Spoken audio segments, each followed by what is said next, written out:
There is a new drug on the market that will help cure hepatitis C, which of course is great news because for a very long time it's been very difficult to cure it. It is a liver disease and it affects more people than HIV does. In fact, let me give you some numbers. Hepatitis C impacts about 3 million Americans and also 170 million worldwide. When it comes to HIV, it's 1.1 million Americans and 34 million globally. So obviously both are very serious, but more are victims of hepatitis C. So thankfully there is a new drug on the market that can help cure it. It's known as Sovaldi, and it costs about $1,000 per pill. And if you're wondering how long you need to be on this treatment in order to get cured, it's about 12 weeks for the program, and it runs the average user about $84,000. So the reason why this is being covered by the press right now is because some are questioning whether or not this is a fair price for something that is supposed to cure a terrible disease, right? And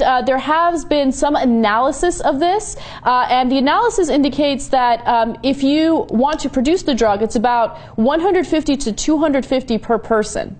Right? Yeah. To produce the drug? To produce the drug. Why do you need to charge $1,000 per pill? I'm going to play devil's advocate for a second, and because I have major problems with the kind of pharmaceutical medical industrial complex in this country, and I hate that we have a for-profit medical system. I think it's highly immoral. But aside from that, being the case that we do have a for-profit medical system in this country, yes, that is the cost of production of the drug, but what's the factor here of R&D on this drug? How long did it take to develop? How many people have to be paid? How much money was funneled into coming up with this treatment? And a lot of times what happens is that one kind of hallmark drug for a drug company, for a pharmaceutical company, has to pay for development of other drugs that they also do. So I think sometimes it's a little more complicated than just this is how much it costs to produce, this is how much they should sell it for in order to get a good profit. That being said, is this a fair profit? I don't know, because this seems like significantly higher. It seems very excessive, and I like that you pointed all that out, Kara, because there are some details that I should mention to the audience. So for instance,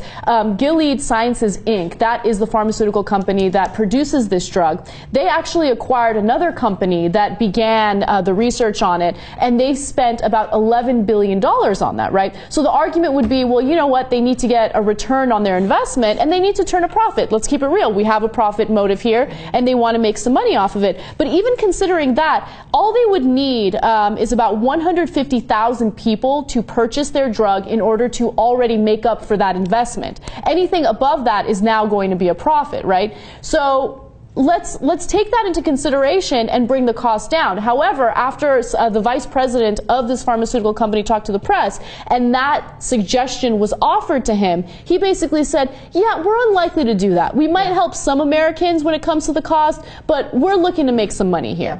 And they know that they're only going to make money in an American market because, truth be told, this is a horrible epidemic in America. It's an even worse epidemic globally. They know they can't make that kind of money in a global market. They have to charge less money once they start selling this drug to people in second and third world and developing nations. And so America is going to be the market where they have to recoup their investment, unfortunately. Now, that being said, most Americans in this country now have access to affordable health care. And so I wonder how much their health insurance is going to play into this conversation. They've got to be able to get access even if they have a pre-existing condition like hepatitis C. Definitely. So is this drug going to be covered by their health plan? Let's hope so. Yeah, it's always interesting to see the specifics of the Affordable Care Act and how it will impact certain cases like this.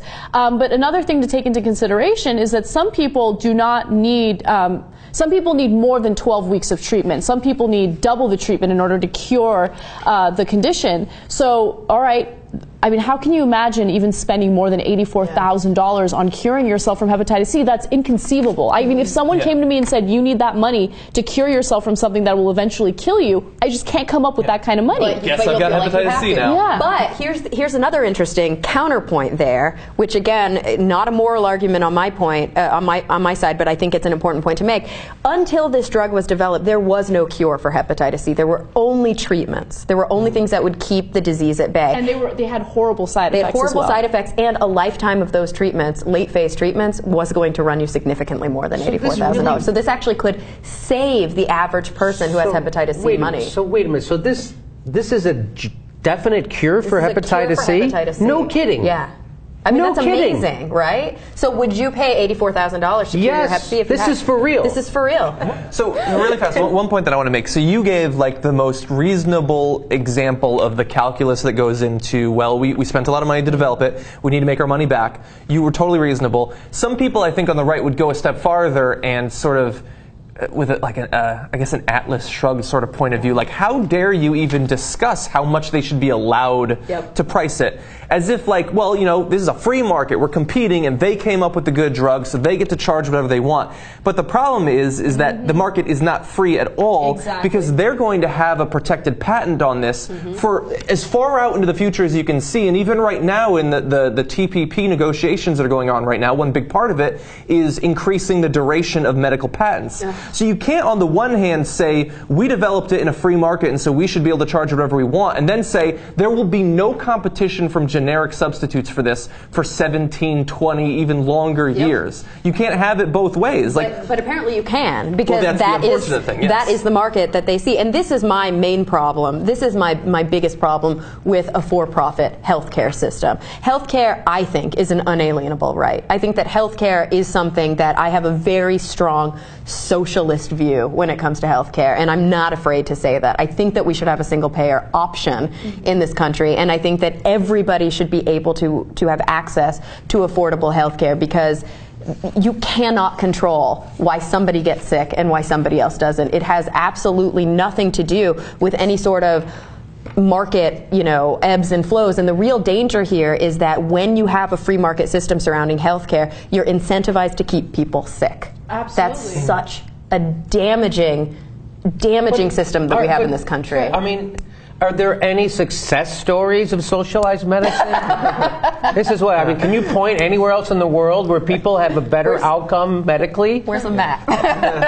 Every country? Every single developed weird. nation. That's right? really every, weird. No, every developed nation. they have to wait a little while. No, they do. They do. That's totally true. And So a conservative will say in Canada, you have to wait longer to get your treatment, which is true. You ask them and they say, yeah, it sucks, you have to wait. And then you ask them a follow-up question which doesn't get reported. Would you prefer to go to the American style? And they're like, fuck no, I'd rather wait for a little while. Also, did you know that we are the only developed nation in the world where it's legal to market drugs directly to the consumer? Yep. Yes. Because it's immoral. Yes. Why do you think it's outlawed everywhere else in the world? Because it's highly immoral. Ask your doctor about whatever anti-anxiety, anti-depression drug that we're offering you right now. And You have access to WebMD. You know better than he does. Exactly. Ask him about all sorts of expensive And shit. I have to quote him, as Bill Maher once said, which I think is one of the most brilliant quotes that he's ever said. When, and I'm not going to say it verbatim, but once you are asking your doctor for drugs instead of him telling you which drugs you should take, he's no longer your doctor. He is now your dealer. Definitely. That's so a great true. point. Yes, that is true.